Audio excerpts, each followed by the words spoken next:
नमस्कार मंडळी, मी सुरेश सव्वाशे, माझं गाव येळावे आहे. मी आता तुम्हाला एक समस्या सांगणार आहे. हा प्लॉट आहे माझा 30 ते 35 दिवसाचा. 35 दिवसाचा प्लॉट आहे. तर ह्या प्लॉटमध्ये काय काय समस्या येणार आहेत आणि काय काय समस्या येतात, शेतकऱ्यांनी त्याची काय काळजी घ्यायची ही मी तुम्हाला सांगणार आहे. आणि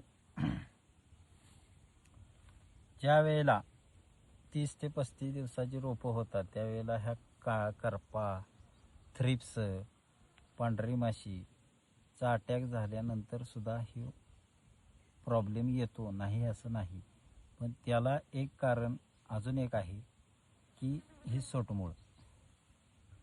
हे सोटमूळ ज्या वेळेला वाकडं होतंय, हे का वाकडं होतंय तर आपण रोपं ज्यादा दिवसाची लावतोय.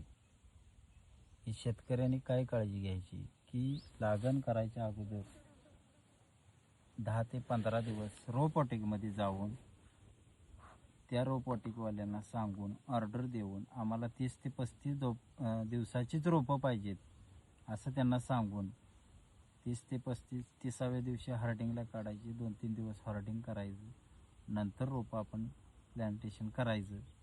आणि जेणेकरून गोल ट्रेमधली रोपं न लावता चौकोनी ट्रेमध्ये लावा.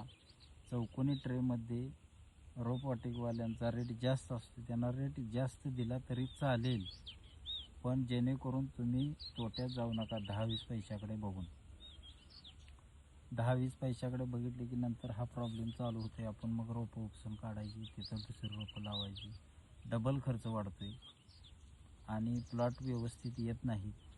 जेणेकरून ही काळजी तुम्ही घ्या. कसा वाटला व्हिडिओ कमेंटमध्ये सांगा.